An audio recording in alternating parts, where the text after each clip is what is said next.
Olá pessoal, boas-vindas a mais um Clube do Livro aqui no Dados Críticos. Eu sou o Theory e hoje nós vamos falar sobre o livro Os Sete de André Bianco. E para fazer isso comigo, temos aqui os nossos membros do Clube do Livro, começando com ela, Carol Canelas. Bom dia, boa tarde, boa noite. Bom dia, boa tarde, boa noite. A essa hora da manhã no domingo. Nobres homens de bem, jamais ouseis profanar este túmulo maldito. Aqui estão sepultados demônios viciados no mal e aqui devem permanecer eternamente. Que o Santo Deus e o Santo Papa vos protejam.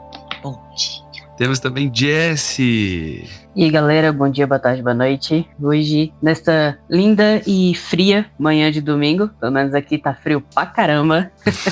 Já vamos falar sobre possíveis teorias desse frio e profanar alguns túmulos com avisos para não serem abertos. Eu avisei. Temos também Felipe. E aí, Felipe? Bom dia, boa tarde, boa noite, hora pois, né? Eu queria entrar com uma piadinha aqui, mas o ChatGPT só criou piada merda, então é isso que vai seguir. Eu quase botei meu café pelo nariz, agora o Felipe, pelo amor de Deus. A minha imitação de português só vai no até hora pois, depois eu não sei mais.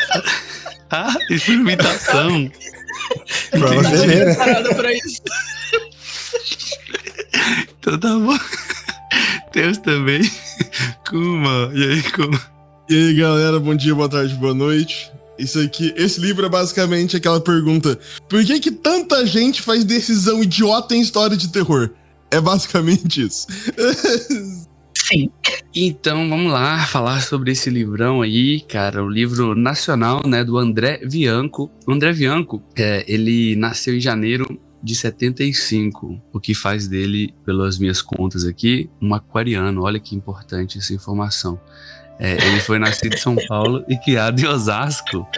Então, é muito famoso aí, né, por ser um autor brasileiro que escreve muito sobre terror sobrenatural, fantasia vampiresca, né, tem vários livros dele que falam dos temas, e o mais interessante é que esses livros são geralmente ambientados no cenário brasileiro. Então, o Sete, por exemplo, ele passa em vários locais do Brasil, mas ele tem lugar também em Osasco, né, que é a cidade onde o André Bianco cresceu. E isso na época em que foi lançado o livro, em 99, né, foi algo assim que chamou bastante atenção. Algumas curiosidades, tá, galera? Rapidinho aqui. Ele se autopublicou, então esse livro foi lançado em 99, ele recebeu o FGTS dele, e aí falou assim, opa, peraí, né, vou pegar esse FGTS, vou publicar meu próprio livro, e saí nas livrarias, né, pedindo para colocar na parte da frente das livrarias, que na época tinham muito mais do que hoje, infelizmente, né, a gente cada vez menos vê livrarias por aí. Mas sim, só em 2001, se eu não me engano, que ele foi ser publicado, né? Que uma editora viu que, pô, quem que é esse livro que tá aqui em todas as livrarias e a gente não sabe o que é. E a Novo Século pegou pra publicar ele, né? E aí, 2000, né? Aí só um ano depois. Então, olha aí que história interessante, né? Tem vários entrevistas e podcasts que ele participou, que ele conta essa história, né? É muito legal. E ele é um autor, assim, como é brasileiro, né? Bem acessível. A gente encontra vários materiais dele falando, né? E falando sobre a obra dele. É muito legal, né, galera? É massa. Eu encontrei também, pesquisando mais algumas coisas sobre o livro. A gente, né, como ele lançou em 2000, o livro tá fazendo esse ano 25 anos. E era numa época que não se via, basicamente, né, livros de literatura fantástica ou sobrenatural nacional. Então, ele arriscou, ele já não foi o primeiro livro que ele escreveu, e é uma curiosidade muito interessante, eu vi ele mesmo falando num vídeo sobre isso, que ele publicou primeiro os 7, porque ele tinha 2 livros escritos, era o Senhor da Chuva, que ele escreveu primeiro, e depois o 7. E ele publicou o 7 primeiro, porque naquele mesmo ano que ele publicou o livro, uma autora que era conhecida, bastante conhecida na época, eu anotei aqui o nome dela, eu imagino que ela ainda seja, gente, desculpa. Mônica Bonfilho. Ela estava lançando um livro que falava sobre anjos, numa pegada mais esotérica, né? Não tinha nada a ver com a coisa do fantástico sobrenatural que ele estava escrevendo. Mas como ele estava, começando, ninguém sabia que era André Bianco na fila do pão, ele pensou assim, não vou publicar meu livro de anjo agora para não acontecer esse ruído na divulgação, né? E aí ele publicou Os Sete como o primeiro livro dele. Ele tá em outra editora, ele tá na Citadel, se eu não me engano, e eles estavam para fazer uma edição comemorativa dos Sete, dos 25 anos, só que eu pesquisei e não saiu ainda, por isso que é tão difícil encontrar esse livro para comprar. Em 2016, eu acho que ela saiu uma nova versão também, né, mas para 2016 pra cá são 9 anos já, né, galera, então é isso, cara, nossa, 2016 fazem 9 anos. Você não encontra versão nenhuma do livro, em lugar nenhum. Cada vez que vocês falam isso, vocês me lembram a idade que eu tinha quando li pela primeira vez, eu fico cada vez mais triste. É isso, sinal de que a gente tá Exatamente. tá passando. No site dele, né, ele até fala que esse livro, o 7, ele era pra ser só 2 vampiros, né? Ele ia chamar, inclusive, Os Dois. Só que aí ele acabou expandindo, né, com outros poderes ali que os vampiros tinham, e aí acabou sendo 7, porque era um nome mais cabalístico, mais, assim, ligado a essas questões também, né? Então ficou dessa forma. E o aí, 7 assim, é é mais legal também. emblemático, né? Exato, Os exato. dois ia né? ficar esquisito. Os dois poderiam falar que é romance, né? O nome do livro, A Dupla, né? Tipo isso. É, um romance ali. E dá pra ter o 7º também, né? Que seria o segundo, se fosse só 2, né? Ia ficar estranho. Mas é um monte, né? Tem esse, o Senhor da Chuva, o Turno da Noite, o Bento, o Vampiro Rei. Tem O Bento eu já li. E ele é uma questão de vampiresca, só que é tipo um mundo mais pós-apocalíptico, é outra linha temporal, assim, não é nessa mesma não, sabe? Eu nunca li. Cara, pra quem gosta de paladino em RPG, cavaleiros e zumbis, é um negócio muito foda, é muito foda, o Bento é muito legal, vale a pena. Attack on Titan, porque a cidade cria muralhas e tal. Mas vamos lá, falando sobre aqui o 7, né? Falando sobre o contexto histórico, uma coisa que me chamou muita atenção, pessoal, é que o livro traz vampiros do século... A gente não sabe ao certo, né? Se é século XVI, XVII, até século XIX ali poderia ser mais ou menos, né? Imagino eu. A gente não sabe ao certo... Na verdade não, né? Porque é caravela, né? Então deve ser mais século XVI e por aí, né? Tem um capítulo do flashback lá, que acho que é 1300 que começa o pacto deles, então acho que é século XII.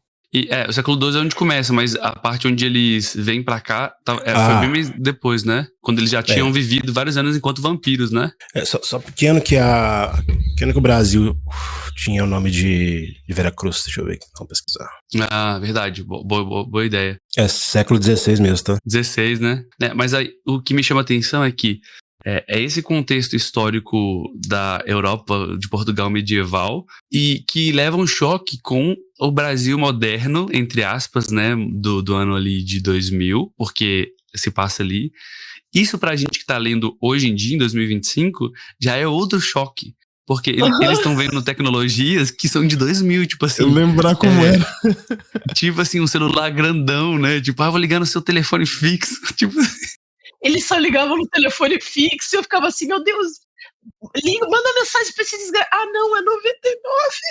Não tem ainda, né? Os horrores da tecnologia analógica. Então, esse choque cultural ali, acho que tanto pra eles e agora pro próprio leitor que tá vendo isso aqui, acho que é muito interessante, né? É um negócio que realmente traz essa questão de fantasia aí pro meio da leitura, né? Pelo menos pra mim foi algo que me cativou, assim, né? Eu tenho um negócio pra adicionar que acho que vocês comentaram, mas é importante é um livro pouco datado, né? 99, 2000, então a forma de escrita até é um pouco diferente, a gente vai comentar depois. Só que ele é um dos precursores, né, do tema no geral, o tema de fantasia.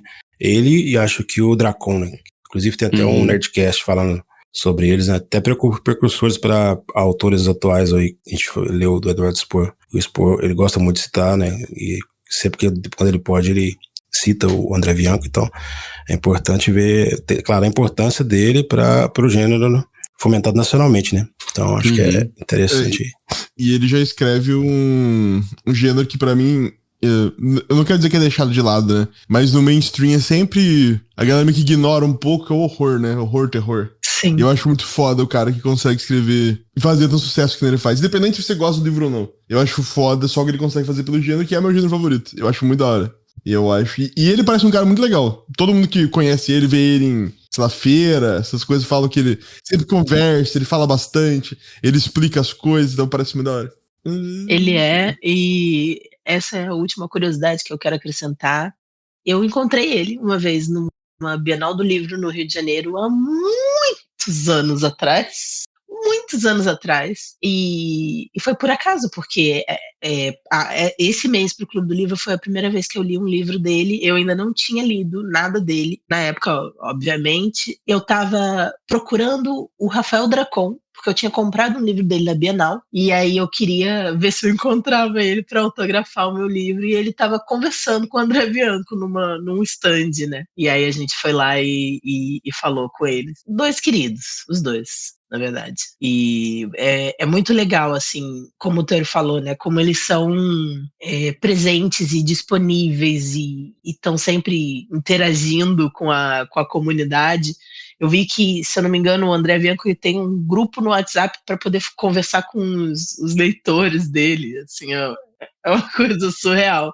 Porque não é todo dia que você vê alguém assim que vai estar tão próximo, né? Que você pode falar tão diretamente. Então, disposto, né? Essa é a palavra. Exato, exato. E aí é muito legal ver isso nos nossos autores de fantasia nacional, que sentir que a gente tem essa proximidade, essa interação. E é bom assim, né? Porque eu acho que quando eles fazem isso, eles abrem espaço para outras pessoas verem que isso é um caminho possível de ser trilhado, outras pessoas escreverem, e cada mais. E escrever fantasia, né? Que é algo que a gente aqui desse Clube do Livro gosta bastante, né? Uhum. E é muito legal a gente ver. Inclusive, a gente leu vários livros de fantasia de autores nacionais aí. Então, que bom, né? Que bom mesmo. Sim, encontramos ele. Bora lá. Encontramos o Leonel Caldela na Dimensão Offline esse ano. Foi muito bom. Verdade. Encontramos ele, a Karen Sorelli também. Foi muito massa. Verdade, a gente bateu um papo lá, tiramos fotos. Verdade, foi bom. A gente falou sobre o Clube do Livro, né? Verdade. Sim. Conseguimos reunir para poder tirar uma foto com ele? Não. Mas todo mundo tirou foto com ele, a gente conversou. Desculpa, gente. A culpa mais do Teor. inacessível do que os próprios autores. Celebridade, não é mesmo? Celebridade. Também, né? Nenhum dos dois ganhou o Globo de Ouro, né? Goblin de Ouro. Então. O Goblin de Ouro. A gente, né? A gente tava ali só pra dar suporte mesmo. Oi, gente. Vocês não perdoam. Não, isso é orgulho. Isso é orgulho. Mas é isso, assim. Foi ótimo e poder encontrar. E eles estão sempre, assim, nesses eventos e tal, ali, dispostos a conversar com todo mundo. Muito legal, cara. Muito bacana. Escrevendo aqui, né, o resumão do set. A gente tem um grupo de mergulhadores, né, o Thiago, o César e o Olavo, que eles encontram lá no litoral do Rio Grande do Sul uma caravela portuguesa naufragada. E aí, eles mergulham lá e descobrem uma caixa de prata fechada, né, que ganham bastante dinheiro vendendo isso, né, porque quem pega isso são pesquisadores da Universidade de Porto Alegre.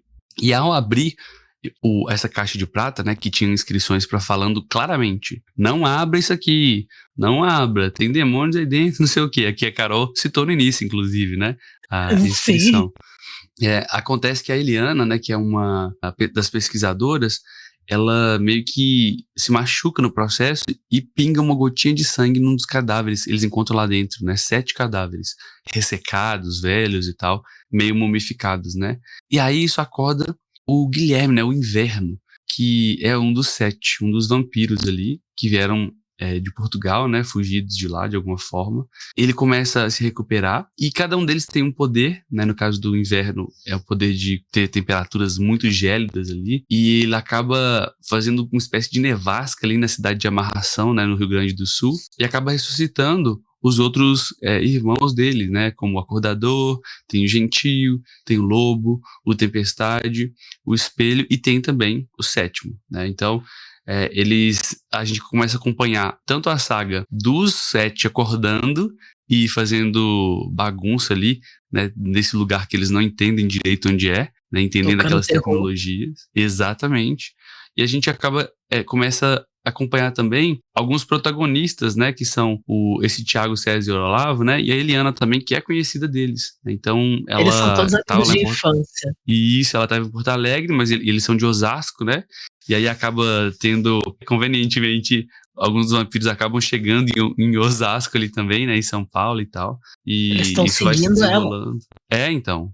E aí começa a gente ver eles ganhando poder, né? E o que os outros fazem pra poder lutar contra isso. No final, cara, tem até exército envolvido ali no meio. Eles planejam voltar para Portugal, né? Quando eles entendem onde que eles estão e tal. E é isso, né? Algo mais a acrescentar, pessoal? Só pontuando, o Tiago, o César, o Olavo e a Eliana, eles são amigos, basicamente amigos de infância. Eles cresceram juntos nessa cidade de Amarração, que é uma cidade fictícia. Eu fui pesquisar, eu moro no Rio Grande do Sul, falei, nunca ouvi falar de Amarração. É uma cidade fictícia, situada aqui no estado. E eles cresceram, eles eram conhecidos os 7 de Amarração porque tinham mais outras pessoas, né? Tinham os irmãos agora eu não lembro se é o Tiago ou o César, eu me confundo com os dois o tempo todo. Também me confundo. Né? Não são vocês. Inclusive, eu achei que quem tinha fugido era o César com a menina depois, que eu falei, caralho, o que o Thiago tá fazendo aqui? Eu fiquei. Não, eu vou chegar nesse ponto também. Eles eram conhecidos como os 7 de Amarração porque eram umas pestes quando eram crianças, que cresceram ali, cada um foi vivendo a sua vida. Tipo, a irmã do César e do Thiago, que eu não consigo me lembrar. É a do Thiago, é a irmã do Thiago. É a Sabrina, ela foi morar em Osasco. Mas eles tinham mais um irmão que faleceu, se eu não me engano. Outros 2 eram irmãos do Thiago. O que faleceu era irmão do Thiago. Uhum. E a Sabrina foi embora, e aí ficaram os que ficaram na cidade. A Eliana estava em Porto Alegre estudando, e os que ficaram na cidade foram o Tiago, o César e o Olavo.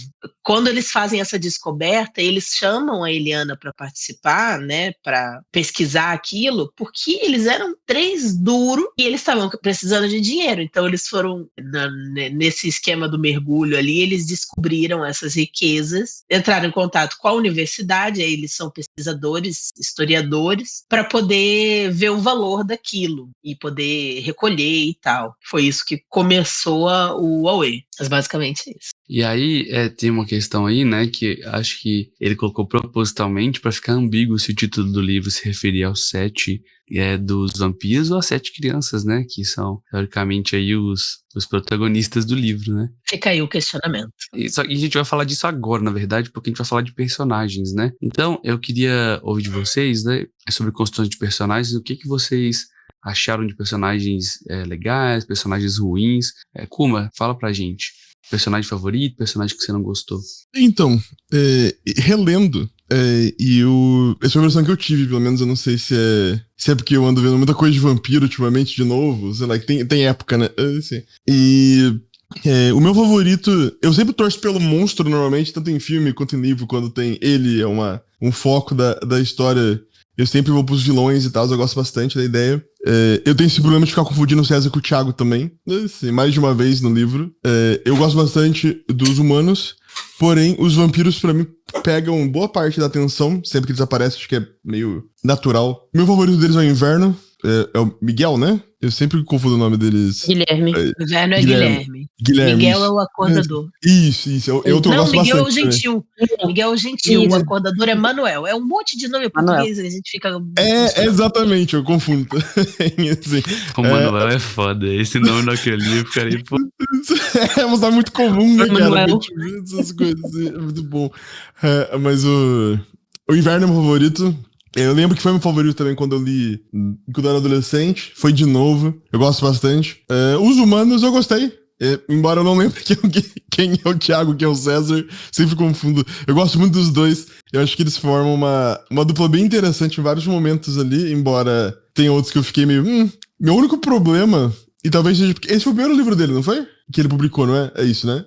Sim. E aí eu acho que todo mundo é uma palavra muito forte. Eu acho que muita gente que escreve a primeira vez passa por isso às vezes. Alguns momentos que é muito ex-máquina. E eu acho que os vampiros passam muito por isso em alguns momentos. Eu acho que eles viram muito só o poder deles vira só uma necessidade que a história precisa. Tipo a Tempestade, por exemplo, que vem na minha cabeça. Eu não acho isso que é ruim quando você bota em perspectiva isso. Que é o primeiro livro do cara, que não sei o que, assim. Mas relendo foi o que me fez afastar a palavra errada, mas é o que vem na minha cabeça agora. Que vem me afastar um pouco desses personagens é isso. Às vezes eles parecem estar ali só pra fazer alguma coisa acontecer, é isso. O que, se você vê a descrição, é o que o personagem tem que fazer mesmo. Mas eu não sei, pra mim alguma coisa parece artificial demais. Não sei explicar. Forçada. Exatamente. Assim, não parece orgânico. Isso me tirou algumas vezes do livro. Mas essa é a única coisa que eu dei com os personagens. O inverno é o melhor. Gosto bastante da ideia. Vampiro clássico. É um estereótipo de vampiro que aparece em muitos lugares e funciona. Inclusive a personalidade dele. É isso. E os humanos são legais. Eles não são chatos, pelo menos. Que é um problema que tem algumas vezes, eu acho, nesses livros que tem esse grupo contra grupo, né? Assim, mais ou menos. E um deles é um humano. Às vezes tem o problema dos humanos serem chatos ou ficarem sem cor, vamos dizer. Perto dos vilões que normalmente acabam tendo um pouco mais de luz por causa dos poderes e tal. E eu não achei que nenhum deles é ruim. Mas acho que poderia ser um pouquinho melhor nesse sentido de não parecer tão forçado. Na minha opinião. Eu achei que teve muito armadura do protagonista, nossa, né? Mano, eu vou queimar. Eu não ia queimar essa pauta antes, mas você falou isso, eu vou falar agora. Cara, o inverno congela uma galera e mata, assim, tipo assim. Mano, ele transforma uma cidade numa hecatombe de gelo, tá ligado? Assim, e na hora que ele vai lutar contra o Thiago, não sei o que assim, parece que ele esquece que ele consegue botar tudo a menos 500 graus se ele quiser. Assim, e o cara só sobrevive. É esse tipo de coisa que me tirou um pouco, algumas vezes no livro. Também. Mas naquele caso, na hora que eles lutam entre si, naquele caso, o Thiago já tinha se transformado. Não. Ele toma um soco do Thiago NPC, assim, do nada, tá ligado? Exatamente, sim. Na luta dos dois em Osasco, sim. Exatamente. Sim, eu tava falando da luta de amarração de novo. Thiago NPC. Não, ele sabe quando o cara do RPG cria o personagem nível 1 e fala, meu personagem já enfrentou monstros e não sei o que, é o Thiago naquele momento. É o poder do gado, porra. É verdade, tem isso também. É o mestre falando aqui, isso aqui precisa dar certo, galera. Então esse cara aqui é nível alto, não que você vai ver a ficha dele. Exatamente. É a Beline, tá ligado? Rolou atrás do escudo. Acontece. Tirou um 20. Felipe, fala o seu aí, seus personagens prediletos e que não... Falar, só pra ilustrar essa cena, quem jogou Strade, quando você faz o primeiro encontro com o Strade na casa, você vai lembrar a teoria. Uma coisa, se você saísse na mão com o Strade ali, o Strade tomava um murro na boca e caísse no chão. Vocês level 2, sei lá, tá ligado? Cara, eu tenho problemas com os personagens desse livro, porque eu acho que esse livro, na minha cabeça, ele precisava de uma... Como foi ele que, pelo histórico, né? Como foi ele que escreveu e ele que publicou, né? E saiu vendendo.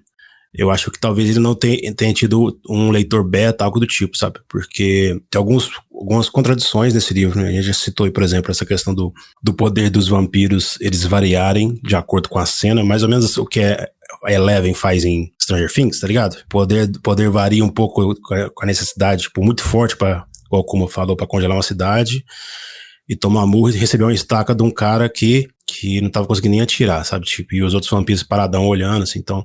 Eu acho que o problema talvez nem seja tantos personagens, mas talvez alguma pessoa pode ter feito essa revisão pra ele, tipo assim, de ter feito essa análise, sabe? Eu não consegui me conectar muito com os personagens, eu entendi que os humanos estavam na função deles, né? Não consegui me conectar com as motivações, sabe?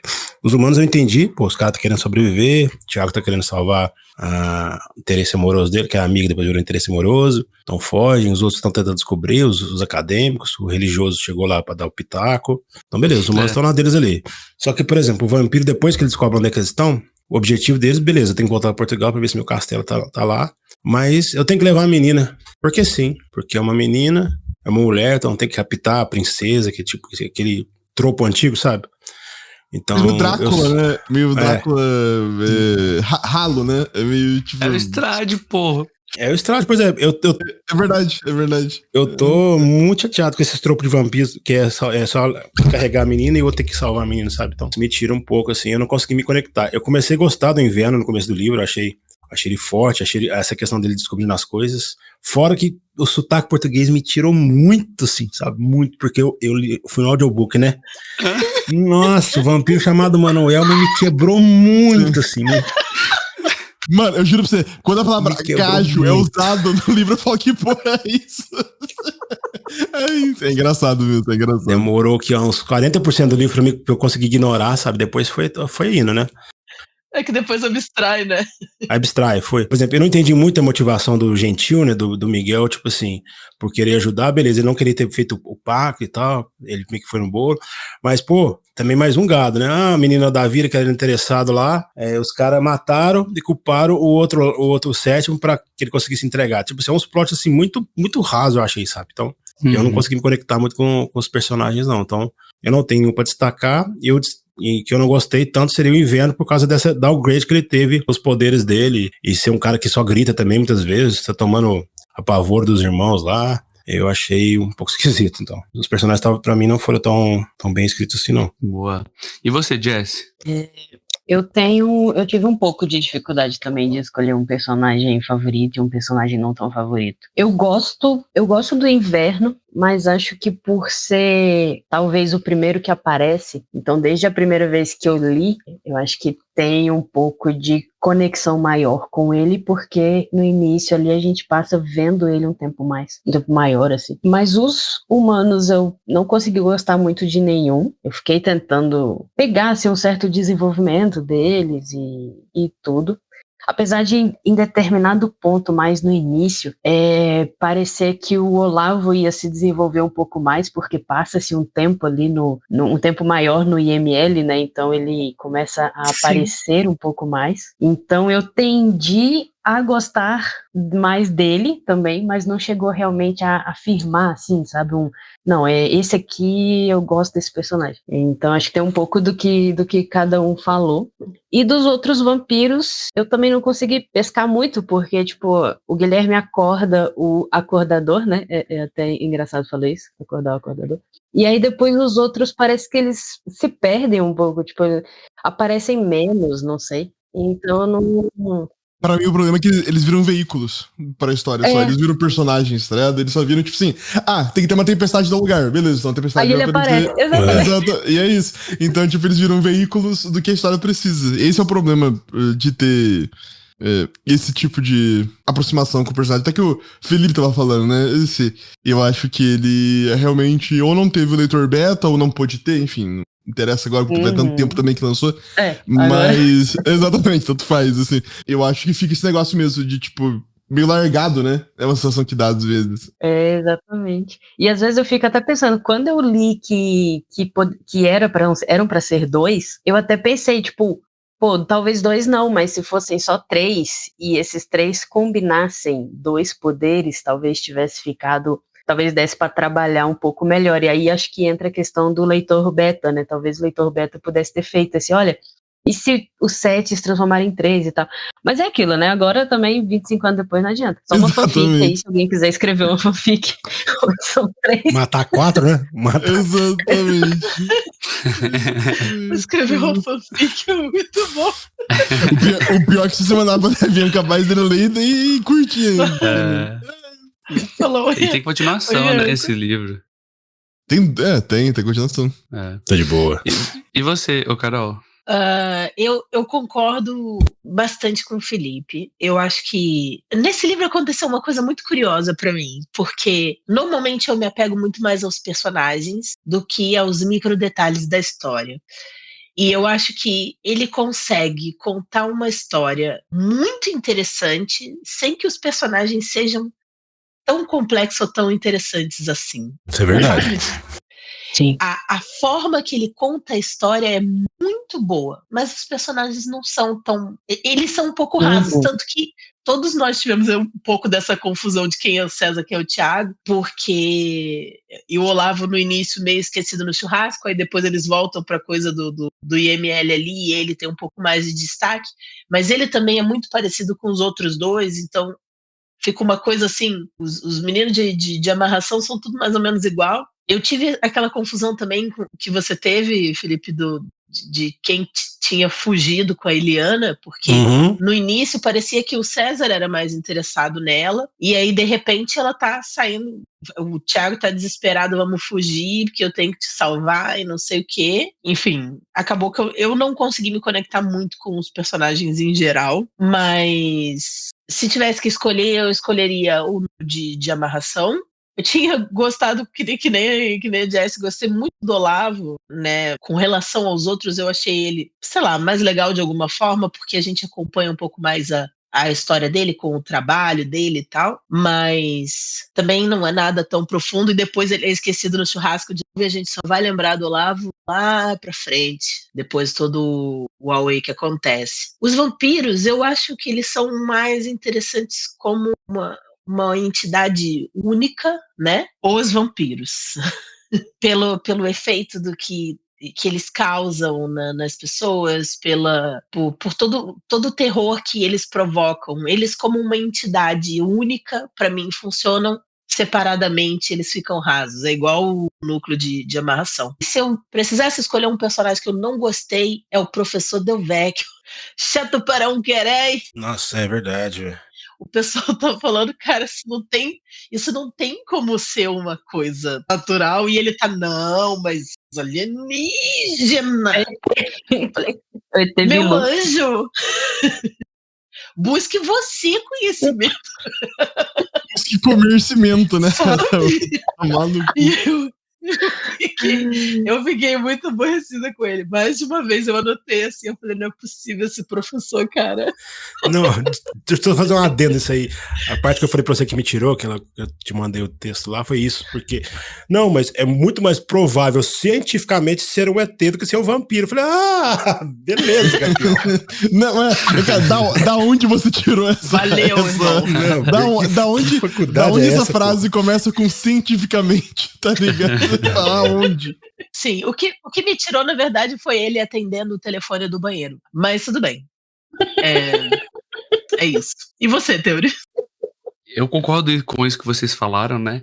Eu tava refletindo sobre esse livro, eu tava lembrando, né, das palestras que todo ano eu reassisto, né? Porque ele lança de novo do Brandon Sanderson, né? E ele fala que os personagens são os vetores, né, pelo qual a gente conhece o mundo, e isso é muito real, assim, apesar de terem, igual o Tolkien costuma fazer, né, o mundo se torna tão importante que vira um personagem em si próprio, né, mas ele fala que existem 3 fatores, ou 3 pilares ali que criam um personagem profundo, convincente, né.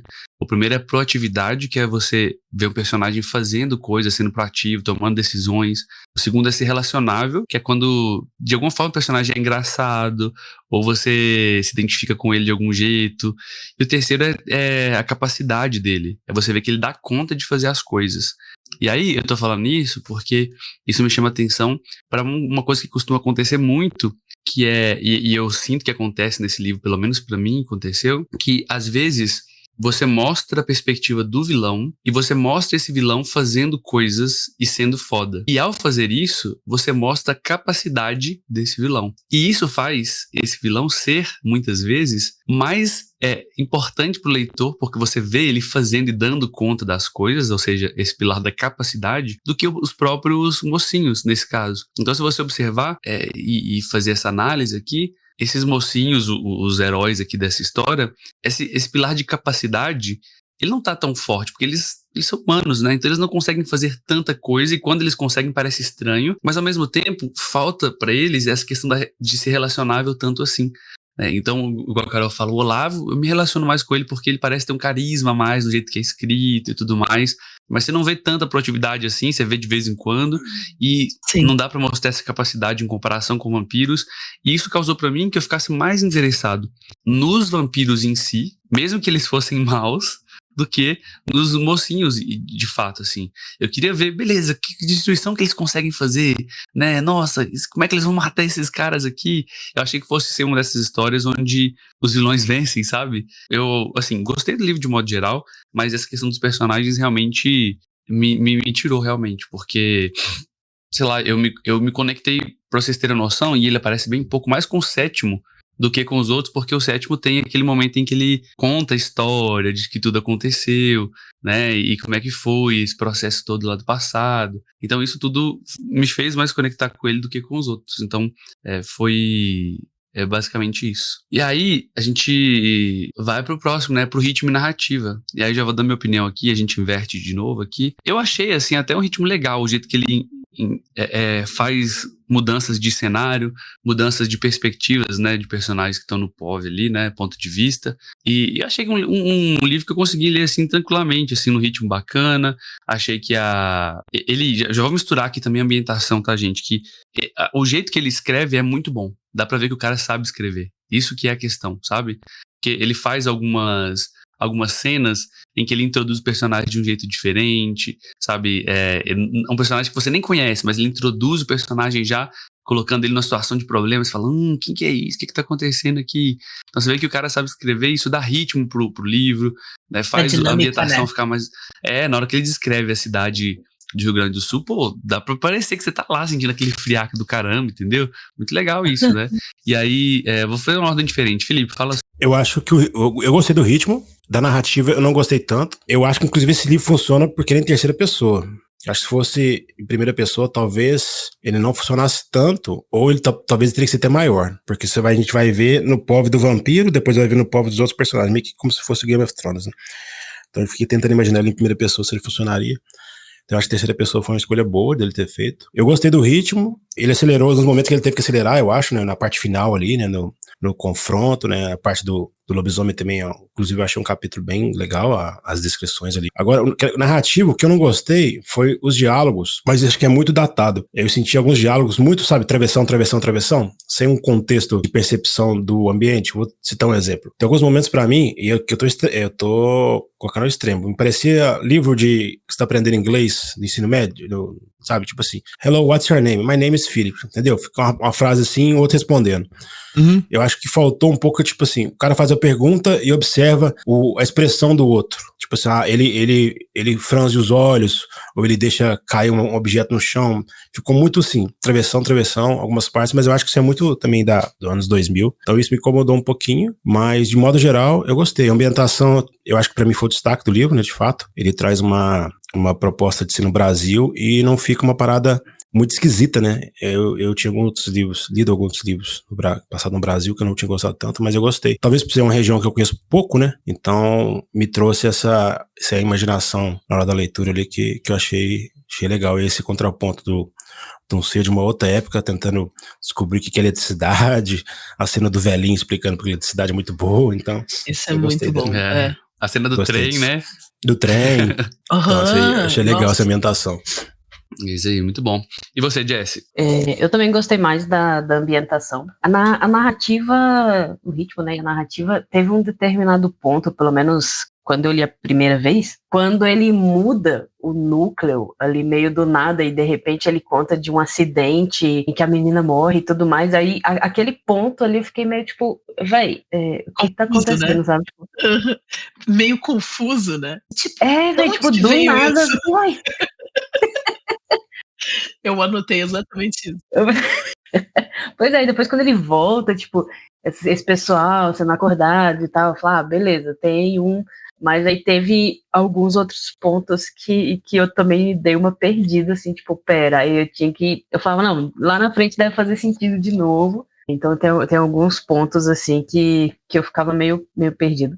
Mas eu gostei muito da ambientação também. O ritmo, talvez tenha sido uma coisa minha, mas em alguns momentos eu também senti meio lento, assim, tipo, eu não consigo lembrar um ponto específico, mas sei lá, parece que ficou muito tempo em uma coisa só, quando poderia ter adiantado. No entanto, teve alguns momentos que ficaram mais lentos que eu meio que entendi, não é nem que ficou mais lento, mas, por exemplo, em alguns pontos onde mudava para o ponto de vista dos vampiros, parecia que a história era contada um pouco mais devagar, porque eles estavam conhecendo aquele mundo novo, e na minha análise depois era como se dissesse assim, eles são imortais, né? Então eles têm todo o tempo do mundo.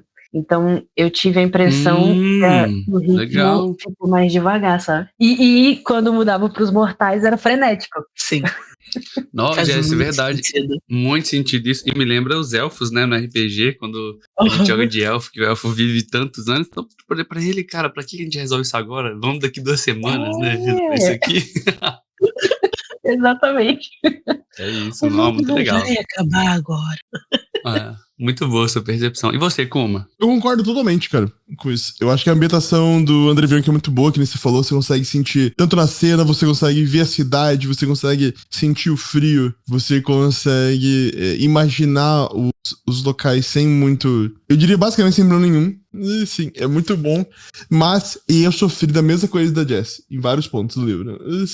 De sentir um pouco arrastado, de sentir... E isso agora que você falou é verdade, Jess. Quando isso acontece com os vampiros, não parece tão ruim. E eu acho que é por isso. Eu acho que casa com a ideia de como eles estão aprendendo, de como eles estão refletindo, de como eles estão vendo. Então, eu não vou ter nada muito pra adicionar aqui, mas eu acho que a ambientação é 10 de 10, mas o ritmo poderia ser melhor. E você, Carol? Eu gosto tanto da ambientação quanto da narrativa. Mesmo que ele tenha essas alternâncias entre a velocidade, eu não tinha tido essa percepção da Jess, eu achei genial, porque faz muito sentido. Mas na narrativa, não, na narrativa, no ritmo da narrativa dele. Mas tem uma coisa que eu preciso pontuar, que foi o destaque do destaque do destaque do livro pra mim. Ele constrói tensão muito bem.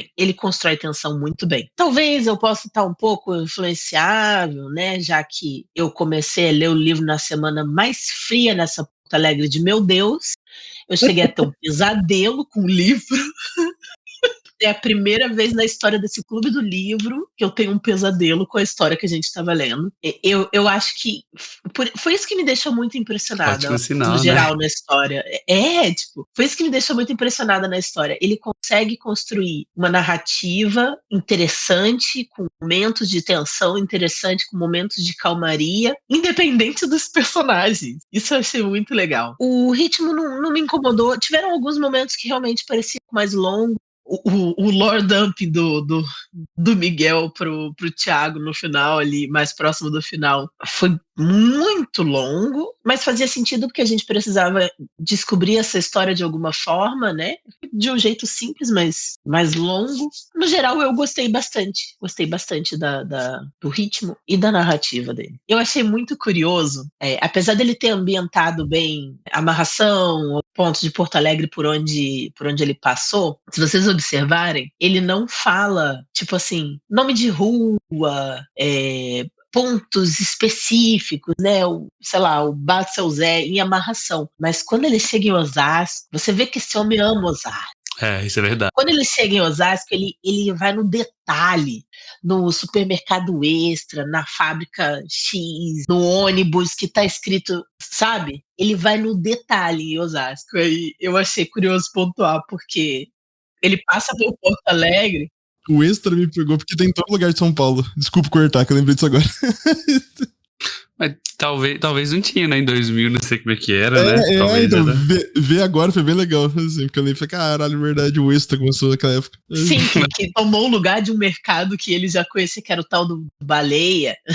E aí é interessante ele botar essa riqueza de detalhes num lugar só específico, porque ele passou por pontos de Porto Alegre e ele não descreveu com a mesma riqueza de detalhes, né? E os lugares por onde ele passou, teve um lugar ou outro que ele descreveu que eu pensei assim, poderia ser no lugar tal, né? Porque a universidade que ele fala ali não existe também. Mas tem muitas universidades no centro de Porto Alegre e outras coisas que ele falou também me remeteram a lugares conhecidos, mas assim, sem nenhum detalhe, como ele coloca, na riqueza de detalhe que ele coloca em Osasco. Assim, interessante pontuar. Tem um ponto interessante também, mas é pra quem escutou no audiobook, né, que a Carol até arrumou pra nós aí. Ele é muito bem dramatizado, inclusive na cena do trem, que eles vão escutando Guns N' Roses, começa a tocar no fundo, começa a musiquinha do Jornal Nacional, tiradinha assim, então ficou bem legal a ambientação. Acho que não tem no livro, né, esses detalhes assim, mas ficou, o cara que sonorizou colocou esses detalhes, ficou bem legal. Algumas coisas tem, de música e tal, exatamente a música, e eles colocaram certinho, batendo com o livro, ficou muito bom. E ele cita nominalmente músicas da época que tava fazendo sucesso, porque ele escreveu na época, né? Então isso é muito legal, dá uma ambientação realmente interessante, né? E acho que isso é algo que me fez refletir, deixa eu falar para além desse livro, assim, sobre como às vezes a gente fica, a gente, né? Às vezes eu tô pensando em escrever alguma coisa, aí eu fico assim, pô, vou escrever isso e colocar isso aqui que vai datar isso aqui. Pô, isso aqui vai datar demais. E aí a pessoa que vai ler depois, não sabe? Cara, eu acho que essas coisas que datam, por mais que elas coloquem o livro no espaço e no tempo, elas dão vida pra coisa. Porque a gente e as coisas estão colocadas no espaço-tempo, né? Então eu acho que mais do que afastar a pessoa que tá lendo, muitas vezes, ele dá mais informação pra pessoa pra poder julgar que, beleza, eu tô lendo uma coisa e essa coisa era dessa época, desse momento. Então, eu vou ler levando isso em consideração, sabe? É tipo quando a pessoa fala que, eu vou dar minha opinião aqui, eu vou ser jornalista, mas eu sou imparcial. Cara, é impossível, né? Porque você sempre fala da sua perspectiva. Então, quando você fala o seu lado, a sua opinião, você tá pelo menos dando a impressão pra pessoa que tá recebendo essa mensagem pra julgar se aquela opinião faz sentido, se ela tá enviesada ou não, né? Eu prefiro muito mais um comentarista de futebol que fala o time dele e comenta do que eu que não fala, porque pelo menos eu sei, tipo assim, beleza, você tá falando aqui, mas você tá falando de qual perspectiva, né? Você tá sendo clubista ou não? E a mesma coisa no livro, assim, é só uma reflexão que eu fiz aqui de modo geral, que eu acho interessante. É massa, é massa. E eu acho que ajuda um pouco a gente a se relacionar com a história. Nesse caso aqui especificamente, que é uma coisa muito curiosa pra mim, como eu falei, eu não consegui me conectar muito com os personagens, mas eu consegui me conectar com a história. E o fato dela se passar numa época que eu também vivi coisas e que eu também estava acostumada. Eu sou velha, gente, desculpa. O telefone fixo que eles usavam. Desculpa você, velho, que... A televisão. Mais velho que sou eu, cara, pelo amor de Deus. Pelo amor Não, de a mais Deus. velha sou eu, Felipe. De qualquer forma, eu sou a velhinha do grupo. Vocês me respeitem. Respeitem a minha experiência. Mas essa velha aqui vocês vão ter que respeitar. É legal a gente se conectar com coisas que a gente viveu, que a gente conheceu, que fizeram parte da nossa rotina. Não, mas gente, porque tem um monte de gente aqui que escuta a gente, que é essa galera nova aí, que começou, essa galera 2000 pra cá, ou mais novo, que não teve esse contato com as tecnologias da época, não cresceu no surto coletivo que foi os anos 90. Nossa, a primeira vez que eu vi o jogo da cobrinha no celular, eu falei, Nossa. meu Deus, isso aqui é... Coisa de maluco, tá? Meu Deus, eu posso jogar? Não, é coisa de maluco. Mano, eu tava falando esses dias, quando entrou banda larga, cara, saiu internet de escada pra banda larga, e você via a sua mãe no telefone e você usando internet tudo ao mesmo tempo. E você ficava, mano, o que tá acontecendo? Tá ligado? Não, é sério, eu tive uma webcam da Logitech, devia ter 2 pixels aquilo, cara. Você via tudo em pixel art. E eu achava aquilo, velho, que foda, do outro lugar do mundo. Do nada você tava jogando Stardew Valley, né? Tipo, Não é, mano? Resumo da felicidade era aquele navegador da Ig do cachorrinho. Você vê ele fazendo. Nossa, ali era felicidade. Ninguém sabia. 20 mil tubars do McAfee, né? Que tinha na época. Nossa! É isso, mano. Muito bom. Carreguei Mas é vocês pros anos 90. Um negócio, só pra completar o que o Teori falou, eu não acho que datar é ruim. Exatamente o que você falou, Teori. Porque ajuda a conectar, né? Ainda mais quando você viveu parte da época, seguindo a Carol tava falando, fica muito fácil você entrar. Eu acho que se feito bem, datar é legal. Porque dá uma fatia daquela época, né? Te dá um momento que aquilo foi feito. Eu acho bacana. Só não fazer igual Lovecraft, que decidiu datar com data coisa boa, né? culturais. Data isso, coisa gente. boa. Sim, data Eu coisa boa. precisava fazer a minha pontuação de hate ao Lovecraft. Beijos. É isso aí. Vamos falar então, pessoal, sobre o plot, assim. O que vocês acharam do enredo, de modo geral, da história, né? Eu, assim, deixa eu dar minha opinião aqui rapidaço, mas eu achei ela... Até certo momento eu gostei muito da ideia de eles serem portugueses, porque geralmente a Europa, eu vou pensar lá pra Alemanha, eu vou pensar pro lado de lá, entendeu? E aí, pô, legal, né? Tipo, se tinha vampiro nessa época na Europa, Portugal também tá incluído, e aí faz sentido eles falarem português e virem pra cá. Mas eu só comecei a conseguir entender direito, assim, o objetivo igual do plot quando a gente começa a ter aquele lore dump, aquele flashbackzão lá, e tem a explicação do sétimo lá também, né? Então isso tudo foi nesse momento que eu falei, mas eu acho que demorou muito pra conectar as coisas, sabe? Mas de modo geral eu gostei, assim, do que foi colocado do plot. Eu achei uma ideia inovadora, sabe? Dos vampiros também terem poderes, e isso eu achei muito legal. Então os vampiros não são só sugadores de sangue, eles têm poderes sobrenaturais, a justificativa que ele deu pra poder esses vampiros terem esses poderes, então isso eu achei muito interessante. E vocês? Eu concordo muito com você. Acho que demorou a clicar um pouco, entender. Talvez por... Acho que faz sentido o vampiro, né? Tipo, acordar e ver muita coisa diferente, né? Não só o sotaque diferente, o português diferente, mas muita... Só que eu acho que demorou um pouco, né, a clicar, tipo assim, ficou um pouco sem objetivo, né? Só depois que veio o Lore Dump, que o cara entendeu que não tava no Brasil, que não tava em Portugal, pô, tem que voltar pra... O que vocês estão fazendo com o meu castelo? O objetivo deles era o castelo, né? Faz sentido, tudo bem. Mas eu concordo contigo. Mas a ideia geral é muito interessante, né? Tipo assim, beleza, quero criar um cenário de fantasia no Brasil.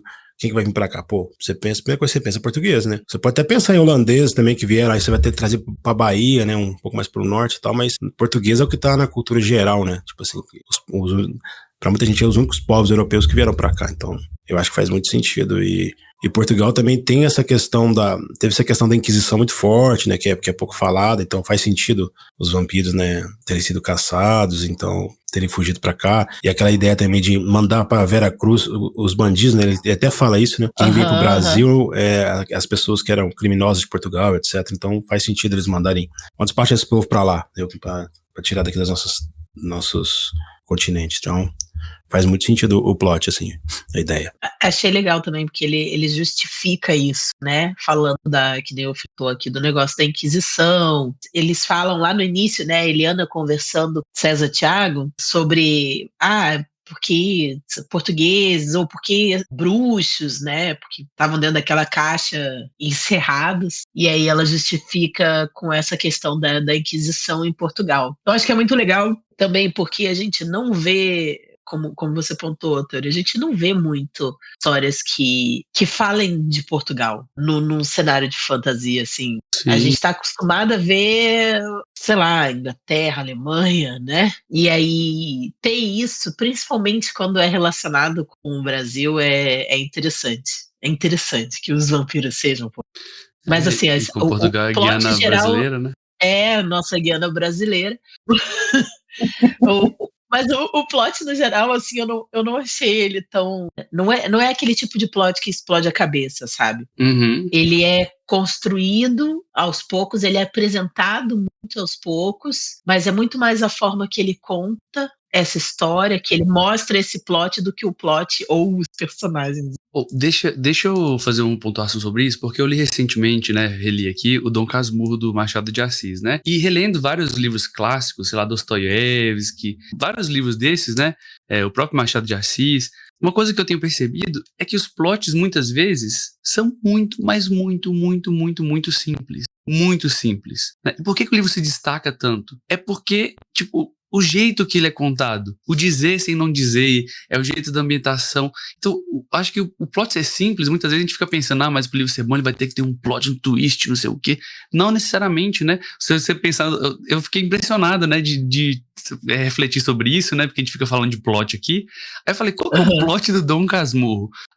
Duas crianças crescem, são amigas, elas prometem se casar, um vai pro seminário, volta. Será que traiu ou não traiu? É isso, velho, olha isso. Tipo, e como que o livro consegue, na hora que você ficar, pô, velho, será que foi? Nossa, não, mas ele é um narrador que... Pô, e é isso aqui, tipo, o livro que ele não precisa ter um plot... Sabe, meu Deus, com várias linhas temporais e não sei o que. Acho que se é o simples bem feito, ele já cativa a gente, sabe? Mas é muito difícil fazer o simples bem feito, né, cara? É muito difícil, né? E eu acho que esse livro aqui consegue, assim, ao meu ver, assim. Ele consegue, com alguns tropeços, mas consegue, sim, ao meu ver. Eu acho que sim, e digo mais, eu acho que essa cultura do twist, né, dessa coisa de precisar ser muito impactante ou, sabe, virar de cabeça para baixo a história, isso é uma coisa muito mais atual do que os livros da época. Não me refiro só ao André Bianco, porque eu imagino que as referências dele também sejam antigas, né, antes dele começar a escrever o livro dele. Então ele veio de uma época onde as histórias também não tinham plots tão mirabolantes como a maioria dos livros mais atuais que a gente lê. Então, isso também se reflete, né? Não é só o datado da época, das coisas que são escritas, é a forma de se contar a história também, que é mais relacionada com a época. Na época também tinha menos concorrência, né? Hoje você tem, às vezes, o que vende mais é um plot twist, porque você tem outras concorrências para prender o leitor, né? Tipo assim, muitos leitores hoje, se não prender, somente a geração X agora, se não prender nos primeiros segundos, né? A galera não fica. Então, às vezes tem que ter um negócio na cara, né? Imagina que na época a concorrência era só o cinema, e cinema, né? Às vezes até mudo, dependendo da época que a gente vai falando, né? Agora, aqui a gente tem TV, série, TikTok, Instagram, YouTube. Cada vez mais rápido, né? Então, acho que é muito difícil você fazer um plot muito simples hoje em dia para conseguir pegar leitores dessa faixa etária, sabe? Então, eu acho que é muito do seu tempo também. Eu acho que também, isso também, a menos, Felipe, que o seu interesse é atingir um nicho muito específico, né? Isso, que é um risco por si só. O que é um risco por si só. Mas eu acho que se você quiser ser, tipo, midiático, né? Estourar e tal, eu concordo totalmente. É outro mundo, né? Mas assim, é literalmente outro universo. A gente citou várias vezes Brandon Sanderson aqui, acho que continua citando. O Brandon Sanderson, ele tem uns plots muito fortes, né? Acho que é isso que ajuda a trazer mais sempre leitores. Então. Sim. Mas sobre isso eu concordo bastante com o que o Felipe e o Teori falaram. Eu acho que a história é boa, tipo, demora um pouco pra clicar. Demora um pouco. Ainda mais. Eu lembro que quando eu li a primeira vez eu gostei muito. E relendo, eu acho que você já vai com uma. No meu caso, né? Você vai um pouco com a nostalgia preparada, daí isso afeta um pouco. Tira um pouco do brilho ao mesmo tempo. Também quando você nota coisa que você não gosta. Mas eu não acho que é ruim, não. Eu acho que é um livro legal, é um livro bom. Muito foda por se passar no Brasil, ver a forma como ele escreve. E é da hora, o que a Carol tava falando mesmo, que eu não tinha notado, tipo, conscientemente antes. É a diferença, né, dos plots como eram antes e como é hoje, ainda mais lendo tanto livro. Hoje em dia é bem divertido ver essa diferença. Vamos para as opiniões gerais e indicações, então. Alguém tem algo mais para acrescentar aí, gente? Eu só preciso acrescentar uma última coisa, que tem a ver um pouco com essa coisa de plot, tem a ver com a forma de contar a história. Eu tive um surto eu tive um momento de rage. Felipe tá ciente. Eu tive um momento de rage, porque quando a gente tá lá mais próximo do final, assim, quando o Miguel tá fazendo a lore dump dele, o Thiago pergunta pra ele, tá, mas qual é o seu poder?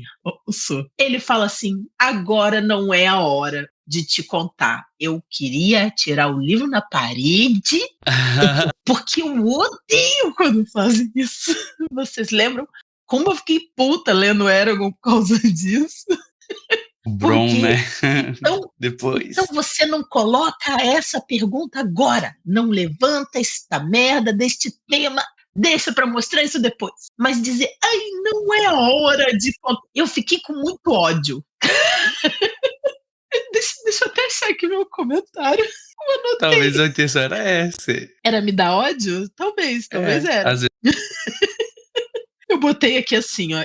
Eu tirei um print do diálogo dos dois. Que poder é esse, vampiro? Não vou dizer agora, não é a hora apropriada. E quando chegará a hora? Tu perguntas demais, brasileiro. Eu falei, não é a hora, eu caralho. Meu comentário.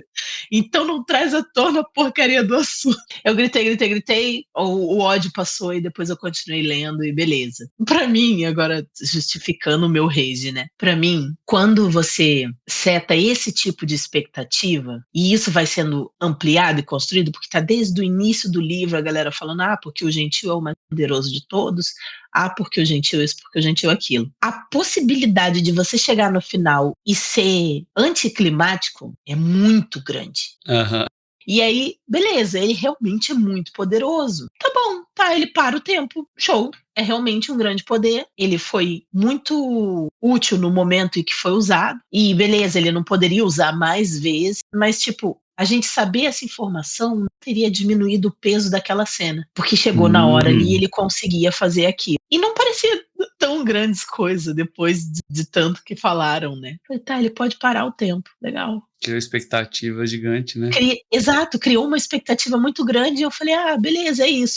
É realmente um poder muito grande. Para criar toda essa expectativa, sei lá, é a minha percepção pessoal, né? Nada contra a forma que o André Bianco escreveu.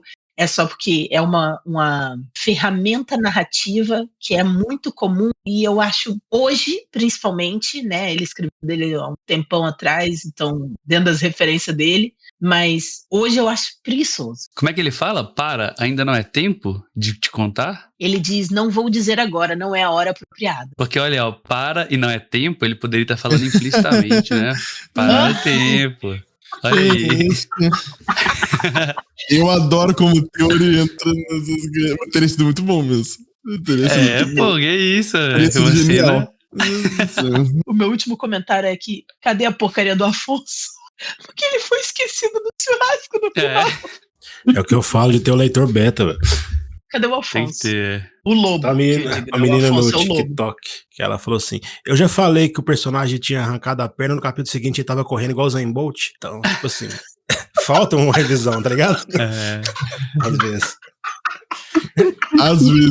Às vezes. Então vamos lá, vamos para as opiniões gerais aqui e indicações para a leitura da galera. Vou começar por você, Carol. Opa, bora lá. Eu gostei bastante do livro. Para de rir, por favor. Desculpa, porque o sotaque português. Opa! Por depois. Ô, Gajo, calma aí, Gajo. Desculpa, só um minuto. Eu gostei muito do livro. Eu acho que por todo o background dele, né? O fato de ser o segundo livro que ele escreveu, o primeiro livro que ele publicou sozinho. Ele foi atrás de dar relevância para a história dele, para a história que ele queria contar e que ninguém queria publicar. Então ele foi lá, foi atrás, publicou, mostrou que fazia sentido e por causa dele, né, por causa de autores como ele, a gente tem cada vez mais histórias de vidas incríveis. Eu gostei muito da história, da forma que ele constrói a tensão, todas as cenas de conflito são muito bem escritas, apesar de terem elementos que a gente não acha tão legais assim nessa história, mas a forma que ele conta isso é muito boa. Eu quero ler mais coisas dele para ver como é que foi a evolução dele nos anos de escritas futuras, para conhecer mais esse cenário, e eu gosto que ele sempre ambienta, pelo menos na maioria das vezes, né, ambienta as histórias dele no Brasil, e a gente é muito carente de fantasia no nosso cenário, sabe? Trazendo para o nosso mundo, né, não para um mundo distante, um mundo fantástico que ninguém conhece. Eu acho que é um trabalho incrível fazer esse tipo de construção narrativa. E eu acho que ele fez muito bem aqui. Indico pra galera que gosta de suspense, que gosta de terror, pra galera que gosta de vampiro. Eu acho muito, muito massa. Super indico. E a minha indicação hoje, para não ficar muito longe disso, vão ser 2 livros. De uma autora nacional, é uma colega. A gente jogou RPG algumas vezes. Os livros dela vendem na Amazon. Tem livro de suspense, tem livro de mais fantástico. Então eu vou indicar os 2. Histórias para não ler antes de dormir. É melhor não ler antes de dormir mesmo, nem eu. Beijos. E Nuances da Culpa, da Bárbara Rossari. Os 2 livros. São livros curtinhos, pareciam legal lá na Amazon. Super indico. Boa. Vou continuar aqui com você, Jessie. Massa. Eu concordo muito com o que a Carol falou. Eu tava até pensando relembrando, né, algumas reuniões nossas.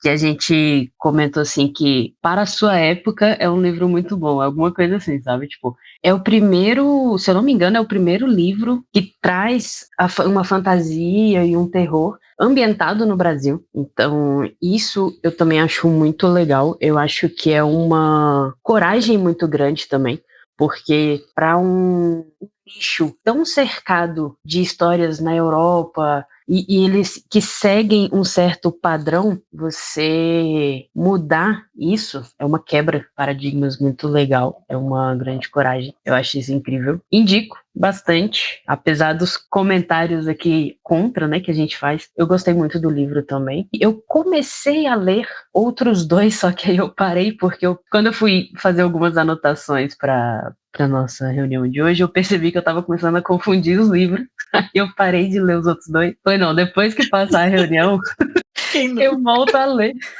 Porque eu estava justamente lendo o sétimo, que é a continuação. E eu tinha até escrito, tipo, um comentário. E aí depois eu fui ler o comentário que eu tinha escrito para fazer. Eu falei, não, pera, isso é do segundo livro, não é do primeiro. Aí eu falei, não, vou parar, porque senão eu vou confundir. Então já indico a sequência, que é o sétimo, que já começa com uma pegada diferente, né? Porque em o 7 a gente vê eles descobrindo tudo. Então o sétimo ele já vem com uma ideia, já sai do descobrimento e já vai meio que pra vingança. Então já vem com um ritmo diferente, achei legal. E eu comecei a ler Bento também, então, pelo que eu comecei, eu já indico também, porque achei muito legal. Faz sentido André Bianco ter essa alcunha de mestre dos vampiros, né, brasileiro, mestre do terror brasileiro. Achei muito legal os dois. Tava focada no Bianco esse mês. Exatamente.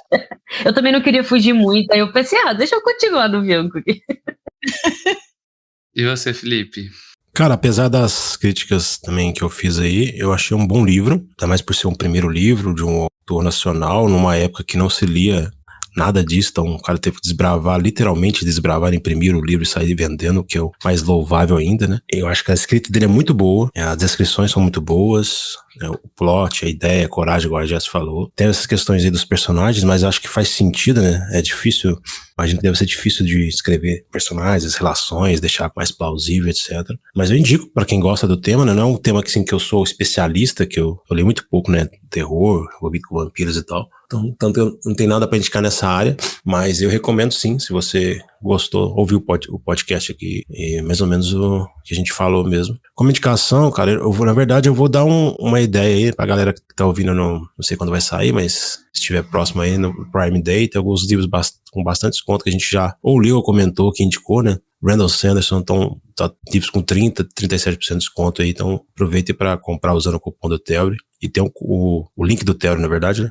E tem um cupom da Prime Day que dá mais 20%, então só pra vocês terem noção, sei lá, o Manual do Mago Frugraz aí, com 40% de desconto, você ainda consegue mais 20%, ou seja, vai ter 60% de desconto em cima do livro, então dá uma olhada aí se você tiver condição de comprar, é o momento se você gosta de livro físico. Então eu indico todos eles aí. Palavra de Radiância, que é o próximo livro da Stormlight Archive aí, então tá com desconto bom pela primeira vez, talvez eu até compre ele. Indicações são esses, Brandon Sanderson. E o Nome do Vento também tá com descontinho bom aí, aproveite. Boa, faltou você, Kuma. Eu indico, eu acho da hora, se você gosta de terror, suspense, assim, é uma boa entrada e não dá pra dizer quão foda é por se passar no Brasil. A gente realmente, até hoje, tanto tempo se passou, se pensar, então a gente tem pouco livro, comparativamente, né, que se passa aqui. Então eu acho que é sempre foda a gente dar uma visibilidade pro autor. Eu indico os outros livros do André Bianco, Sétimo, Bento, todos os outros, mesmo que eu não tenha lido, porque todo mundo que leu gosta muito. Todo mundo sempre fala, tipo, é bom, é foda, é divertido. O Sétimo eu lembro que eu li, eu gostei na época.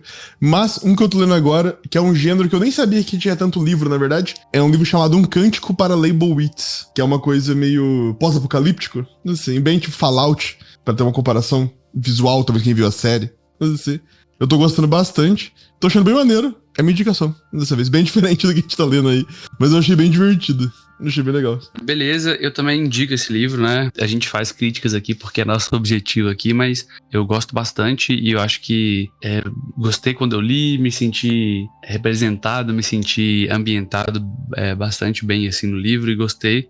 E aí isso me incentivou a ler o Bento, que vai ser minha indicação. E eu acho que foi escrito em 2011, né? E eu acho que assim, eu gostei mais do Bento do que esse, inclusive. Porque ele é vampiro, mas é uma mistura de paladino, é pós-apocalíptico. E aí as cidades brasileiras como São Paulo, cidades grandes como Belo Horizonte se tornam um antro aí de vampiros. E as cidades pequenininhas, eles criam muralhas ao redor e tem que proteger. Nossa, é muito legal pra quem gosta de RPG, principalmente. Nossa, é muito legal porque os Bentos, eles nascem assim, né? Eles aparecem assim como os vampiros. Eles, do nada, alguém se torna um Bento, cara. É muito legal, vale muito a pena. É bem original, assim, a ideia toda. E dá pra ver uma evolução do autor, sabe? Dá pra ver uma evolução clara, assim, claríssima do autor. Então fica aí minha indicação. Pessoal, queria agradecer novamente todos vocês pela presença aqui no Clube do Livro. Você que está nos ouvindo aí depois, também obrigado pelo seu tempo. Deixe seu comentário, é muito importante seu comentário. Tem sempre aí na descrição dos Clubes dos Livros o link do canal para você comprar o livro caso você queira, mas você pode comprar não só o livro, qualquer coisa. Vai comprar fralda, pode comprar por lá pelo link do canal porque ajuda. Vai comprar uma impressora, ajuda demais. Então, muito obrigado, pessoal. E até o próximo mês aí com mais um Clube do Livro. Um grande abraço e tchau, tchau. Tchau. Tchau. Tchau. Valeu, galera.